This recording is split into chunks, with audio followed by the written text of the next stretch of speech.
धाकड़ खबर, बेखौफजुमा, बेबाक अंदाज। धाकड़ खबर के निज़म से मैं आपके साथ हूं अकरम रईस खान। गाय को कटवाकर, जी हां, गाय को कटवाकर यानी गौमाता की हत्या करवाकर पैसा कमाने वाला, धन जुटाने वाला कभी भी हिंदू नहीं हो सकता है। ये मैं नहीं कह रहा हूं ना, ये मेरे शब्द हैं। ये कहा है देश के जाने माने शंकराचार्य जी ने। उनका ये वीडियो बयान मोदी सरकार के उस चेहरे से नकाब उतार कर फेंक रहा है जो रात दिन अपने आप को हिंदुत्ववादी दिखाती रहती है, रात दिन अपने आप को हिंदू धर्म का सबसे बड़ा ठेकेदार, सबसे बड़ा प्रोधा, योद्धा दिखाने में लगी रहती है। गाय की रक्षा करने के नाम पर, गाय की सेवा करने के नाम पर अपने आप को बहुत बड़ा संस्कारी बताने जताने में लगी रहती है। लेकिन यह सवाल यह पैदा होता है कि जब शंकराचार्य ने मोदी सरकार के चेहरे से ऐसी नकाब को उतार कर फेंक दिया है, नोच कर फेंक दिया और उनको बेनकाब करके रख दिया है, फिर भी दल्ला मीडिया जो अब तलबे छोड़कर कुछ और चाटने में लगा हुआ है, इस खबर पर क्यों खामोश बैठा हुआ है? तो हम आपको बोलती हुई तस्वीरों की ज़बानी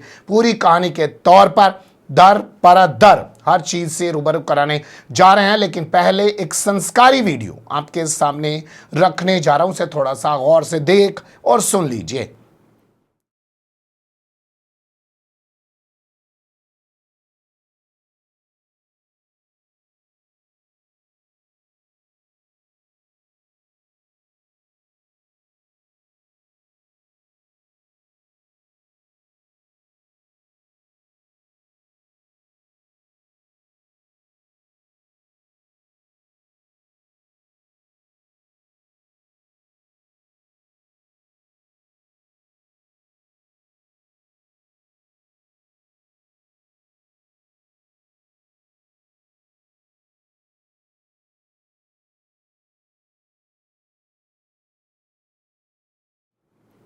देखा आपने, सुना आपने, लड़कियां नचाई जा रही हैं, अर्धनंग कपड़ों में लड़कियां नचाई जा रही हैं, यानी लड़कियां भी कौन सी, विदेशी लड़कियां। और प्रोग्राम कहां पर हो रहा है? मथुरा में, कृष्ण नगरी में, धर्मनगरी में, जहां पर रात दिन जो है आजकल होली का खुमार छाया हुआ है। बताया जा रहा है कि यहां के एक इलाके के अंदर जो यहां के जाने माने नामचीन बिल्डर्स हैं, उन्होंने एक प्रोग्राम आयोजित किया होली के नाम पर, और वहां पर विदेशी बारबालाओं को बुला लिया, उनसे वहां पर एक तरीके से फुआ डांस करवाया और वहां पर जो है शराब छलकाई, जाम टकराई। ये तमाम खबरें जो हैं अमर उजाला ने भी छापी है और भी कई वेबसाइटों ने छापी हैं। पुलिस को इस बारे में कोई जानकारी नहीं है, लेकिन आपको बता दें कि यहां पर शराब की दुकानें बंद करा दी गई हैं, यहां पर मीट की दुकानें बंद करा दी गई हैं। मंदिरों के आसपास मांस और मीट नहीं बिकेगा, योगी सरकार का यह फरमान है। लेकिन इस पूरी धरती पर किस तरीके का नंगा नाच धर्म की आड़ में किया जा रहा है। हालांकि नंगा नाच सबसे ज्यादा शुरू हुआ है जब से 56 इंच का सीना रखने वाले 2014 से देश की सत्ता पर आए हैं। अधर्म को उन्होंने धर्म बनाकर रख दिया है और धर्म को तो पता नहीं कहां गायब करके रख दिया है। पुलिस प्रशासन वीडियो वायरल होने के बाद इतनी औकात नहीं कर पा रहा है, अपनी इतनी हिम्मत नहीं जुटा पा रहा है कि इनके खिलाफ कोई एक्शन ले सके।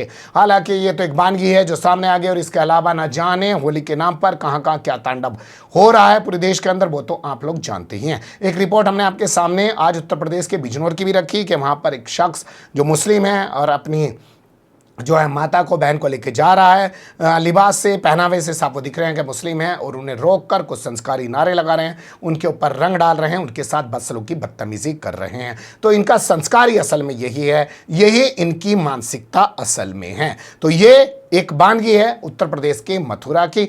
अब आपके सामने एक खबर मैं रखने जा रहा हूं जो आई है अमित शाह से जुड़ी हुई। पुराना वीडियो है लेकिन आपको सुनना चाहिए कि सत्ता के शीर्ष पर बैठे हुए लोगों का क्या कोई धर्म ईमान है किसी बात को लेके? शर्मा जी करप्ट थे या नहीं थे? चलो भैया, अमित भाई जवाब दीजिए। जी मैं जवाब देना नहीं चाहता इसका, इस तरह से क्वेश्चन नहीं करता। शर्मा जी करप्ट थे या नहीं थे?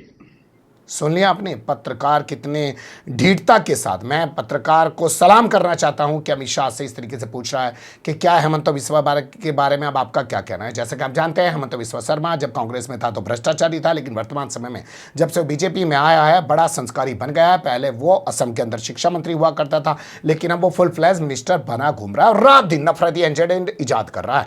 तो उसके बारे में सवाल पूछा तो अगल बगल में झांकना शुरू कर दिया अमित शाह ने। और जो एंकर हैं वो दल्ले मीडिया वाले जो तलबे छोड़ के कुछ और चाट रहे हैं, वो औकात भी नहीं कर पाएंगे, सोच भी नहीं पाएंगे अमित शाह से इस तरीके से सवाल करने पर। लेकिन आप सोचिएगा कि क्या इनका कोई धर्म ईमान है। धर्म ईमान की बात इसलिए कर रहा हूं, अब ये खबरें देखना शुरू कर दीजिए। ये शख्स है शरद चंद्र रेड्डी, ये शराब माफिया है और दिल्ली के शराब घोटाले का सबसे बड़ा मास्टरमाइंड यही बताया जाता है। इसी की गवाही के आधार पर केजरीवाल को फंसाया गया है, केजरीवाल पर मुकदमा दर्ज किया गया, केजरीवाल को गिरफ्तार किया गया। इसको जब पकड़ा था उसके बाद इससे जो है चंदा ले लिया चुनावी बॉन्ड के जरिए। दावा है कि 60 करोड़ रुपए का इससे चंदा लिया गया, 59 करोड़ कुछ ज्यादा का बताया जाता है। और उसके बाद ईडी ने इसकी जमानत दिए जाने का कोई विरोध नहीं किया, इस जमानत पे छूट गया, सरकारी गवाह बन गया और उसके बाद अरविंद केजरीवाल को भी इस केस में फंसा दिया। तो जब ये शराब जो है उसके नाम पर पैसा कमा सकते हैं। देखिए ना, उत्तर प्रदेश में साधु बाबा की सरकार चल रही है, क्या शराब की पाबंदी है? नई नई शराब नीतियां लाई जा रही है, शराब बिकना आसान कराया जा रहा है कि कैसे शराब को ज्यादा से ज्यादा बेचा जा सके, कैसे शराब से ज्यादा पैसा कमाया जा सके। तो ये शराब के नाम पर पैसा ले सकते हैं, ये लड़कियों का नंगा नाच करा सकते हैं, ये झूठ बोल सकते हैं, किसी को पहले चोर बताएंगे और फिर बाद में उसे अपने साथ मिलाकर संस्कारी बना लेंगे। तो क्यों ये गाय के नाम पर हत्या करा के पैसा नहीं कमा सकते? अब सुन लीजिए शंकराचार्य अवि मुक्तेश्वरानंद जी को। गाय को मारने वाला हिंदू कैसे हो सकता है? लेकिन साफ के साफ हम हिंदू पार्टी को वोट देंगे और दे रहे हैं। और गाय के काटने की मशीनों पर सब्सिडी दी जा रही है, गाय कत्ल खाने बढ़ाए जा रहे हैं, गाय का मांस निर्यात बढ़ा दिया गया, विश्व में दूसरे नंबर पे पहुंच गया है। गाय के काटने वालों से लंबा चंदा लिया जा रहा है। पट्टी है, ये अंधापन है। और जब कोई व्यक्ति अंधा हो जाए, पट्टी तो फिर भी खुल जाती है, लेकिन जब कोई अंधा ही हो जाए तब उसका क्या किया? तो हालत अभी अपने देश की यही है। और इसी कारण से शंकराचार्य जी को स्वयं पैदल चलते हुए सड़क पर खड़े होना पड़ा है। आप कह रहे हैं कि हम इनको हटाएंगे तो फिर इनको लाएंगे, इनको हटाएंगे इनको लाएंगे। आप किसको ला रहे हो? 75 साल से आप किसी न किसी को तो ला रहे हो, और जिसको ला रहे हो वही गाय हत्या कर रहा है। सुन लिया आपने, चुनावी बॉन्ड के दौरान ही खुलासा हुआ है कि जो लोग बीफ एक्सपोर्ट करते हैं उन कंपनियों से भी मोदी सरकार चंदा ले रही थी। उसी के आधार पर स्वामी अवि मुक्तेश्वरानंद महाराज जी जो शंकराचार्य हैं, उन्होंने ये मुद्दा उठाया है। आप जानते ही होंगे, राम मंदिर उद्घाटन के मौके पर भी उन्होंने खुल के बोला था कि गलत तरीके से, गलत जो है परंपराओं के साथ जो है हिंदू धर्म का जो है तमाम मान्यताओं को छोड़ते हुए मंदिर का उद्घाटन कराया जा रहा है, क्योंकि मोदी सरकार इसका चुनावी फायदा उठाना चाहती है। इनको विश्राम करना चाहिए, क्योंकि इनके जैसे अब लोग बचे नहीं हैं। वरना इस देश में तो एक ऐसी फौज खड़ी हो गई है भगवा कपड़े पहनकर, जो अपने आप को साधु बताती है और रात दिन मोदी मोदी करती है। भगवान का, ऊपर वाले का शायद नाम लेना भूल गई है। हर हर महादेव ने बोलना नहीं आता, हर हर मोदी वो ज़रूर बोलते हुए दिखते हैं और मीडिया भी उन्हीं को दिखाता चमकाता है। तो मीडिया इनको इसलिए नहीं दिखा रहा है क्योंकि इससे मोदी सरकार को बहुत बड़ा डैमेज हो सकता है। तो मोदी सरकार के खिलाफ जो भी ऐसी खबर आती है उसको दबाने का ही काम मीडिया करता है, क्योंकि वो भी अब बड़ा संस्कारी बन चुका है। वरना सवाल तो बहुत सारे उठते हैं कि आखिर कैसे गाय कटवाने वाले से चंदा लेकर हिंदू बने घूम रहे हैं मोदी हों चाहे उनकी पार्टी के जितने भी तमाम लोग हों, और कैसे हिंदू धर्म के लोगों के ऊपर, कुछ लोगों के ऊपर उनका नशा चढ़ा हुआ है। वो क्यों नहीं उतर रहा है? क्योंकि मीडिया सच नहीं दिखा